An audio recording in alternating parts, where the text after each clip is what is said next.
Hello दोस्तों, स्वागत है मेरे यूट्यूब चैनल में। उत्तर प्रदेश पुलिस या किसी भी सरकारी नौकरी में पुलिस वेरिफिकेशन कैसे होता है, इसके बारे में कई सारे आपके कमेंट भी आ रहे थे। जैसे एक दो कमेंट में दिखा देता हूँ ये कि पुलिस वेरिफिकेशन कैसे होता है। इसी में कुछ कमेंट थे कि डॉक्यूमेंट वेरिफिकेशन कैसे होता है। उसके बारे में मैंने एक डिटेल में वीडियो बना दी है, उसमें आपके डाउट क्लियर हो गए होंगे। तो आज हम बात करेंगे कि जब हम सरकारी नौकरी में जाते हैं, जब वो सारी प्रक्रिया पूरी हो जाती है, लास्ट में जाकर पुलिस वेरिफिकेशन होता है। यदि आप पुलिस की नौकरी करते हैं तो एग्जाम क्लियर करने के बाद, फिजिकल मेडिकल क्लियर करने के बाद ही पुलिस वेरिफिकेशन होता है। तो पुलिस वेरिफिकेशन में क्या क्या डॉक्यूमेंट्स आपसे मांगे जाते हैं, किस तरीके से पुलिस वेरिफिकेशन होता है, किस तरीके से एलआईयू वेरिफिकेशन होता है। यदि आपके पड़ोसी एलआईयू वालों को शिकायत कर दे कि ये लड़का अच्छा नहीं है, तो क्या आपकी नौकरी पर कोई प्रभाव पड़ेगा। इस तरह के आपके सारे डाउट आज की वीडियो में क्लियर हो जाएंगे। यदि आपको आज की इन्फॉर्मेशन पसंद आए तो वीडियो को लाइक कर देना, शेयर कर देना, और इसी तरह की और इन्फॉर्मेटिव वीडियो देखने के लिए मेरे चैनल को सब्सक्राइब कर लेना। चलिए स्टार्ट करते हैं आज का वीडियो।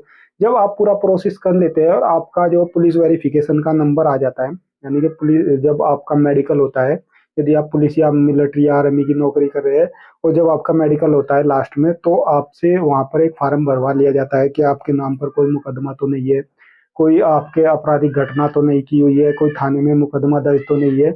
तो इस आप उसमें लिख कर देते हैं कि मेरे नाम नहीं है। यदि किसी के नाम हो तो उसको वहीं पर डिटेल दे देनी चाहिए। ठीक है दोस्तों। तो वही फार्म फिर आपके थाने में आता है, लोकल के थाने में पहुंचता है। और लोकल के थाने से, क्योंकि थाना जो है चौकियों में बटा होता है, यदि आपका घर किसी चौकी क्षेत्र में है तो वहां से चौकी में आ जाता है।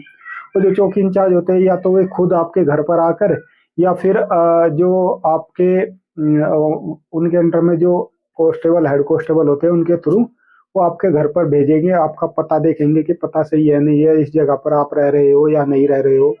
साथ ही साथ आपसे कुछ आईडी वगैरह मांगेंगे, जैसे आपका आधार कार्ड वगैरह। और आपसे प्रधान का लिखा हुआ है, जैसे प्रधान से एक वो मांगेंगे कि प्रधान लिख कर देगा कि ये हमारे गांव का मूल निवासी है, ये इसे मैं जन्म से जानता हूँ, इसका चरित्र अच्छा है। इस तरीके से प्रधान एक लेटर पैड पर अपनी लिख कर देगा, वो मांगेंगे। यदि आप शहर के लिखे रहने वाले हो तो पार्षद से आपको लिखवा कर देना होगा।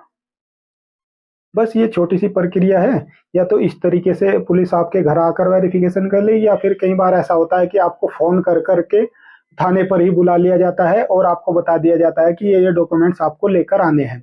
और वहां पर आपको बुलाने के बाद आपके डॉक्यूमेंट्स वगैरह ले लिए जाते हैं।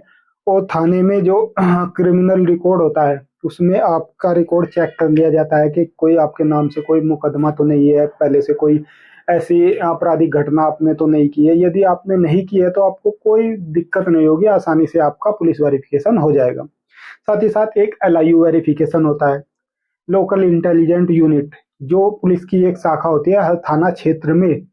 जो लोकल इंटेलिजेंट यूनिट यानी कि एलआईयू के कर्मचारी, यानी कि वे पुलिस वाले ही होते हैं, लेकिन वे वर्दी में नहीं रहते, सादा कपड़ों में रहते हैं, वे कार्यरत होते हैं।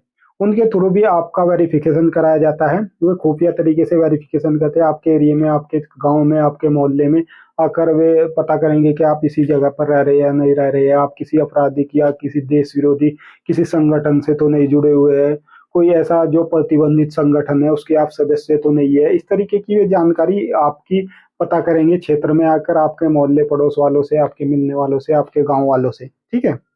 और उसके बाद में कई बार ऐसा होता है कि जब वे तसल्ली कर लेते हैं, वहां पर आपकी पूरी देख लेते हैं कि हाँ ये सही है, आपका इसका रिकॉर्ड सही है।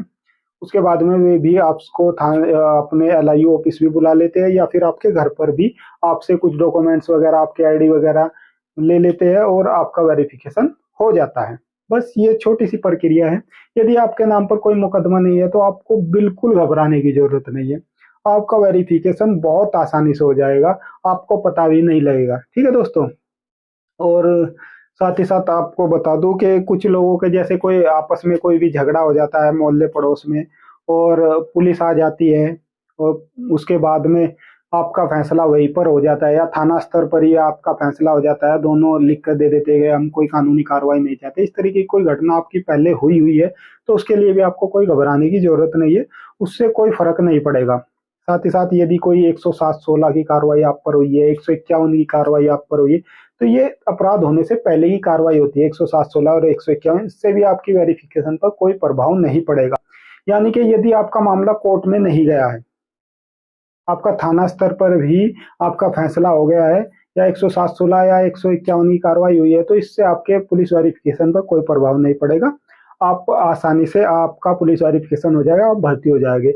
इसके अलावा यदि कोई गंभीर मामले में आप पुलिस आपका कोर्ट में कोई मुकदमा चल रहा है, पुलिस ने अपनी चार्जशीट लगा दी है और मुकदमा अब कोर्ट में पहुंच गया है, मामला कोर्ट में पहुंच गया, कोर्ट में लड़ा जा रहा है, तो उसमें आपको परेशानी हो सकती है, दिक्कत हो सकती है।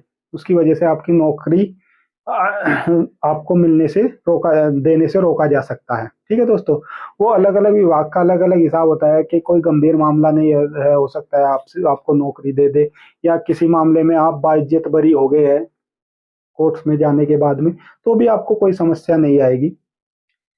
किसी ने आपको झूठे मुकदमे में फंसा दिया है और वो कोर्ट में चल रहा है, तो कोर्ट में आप झूठे या सच्चे कैसे मुकदमे में फंसे हुए, यदि कोर्ट में चल रहा है तो उसमें आपको समस्या होगी। ठीक है दोस्तों, तो इसके लिए मैंने किस मुकदमे की वजह से आपकी नौकरी पर लोग रोक लग सकती है, किसकी वजह से रोक नहीं लग सकती है, इसके लिए मैंने एक डिटेल में अपने चैनल पर वीडियो बना रखी है, आप चाहे तो उसे जाकर देख सकते हैं। और इसी तरह की और इन्फॉर्मेटिव वीडियो देखने के लिए मेरे चैनल को सब्सक्राइब और फॉलो करके रख ले। जय हिंद दोस्तों।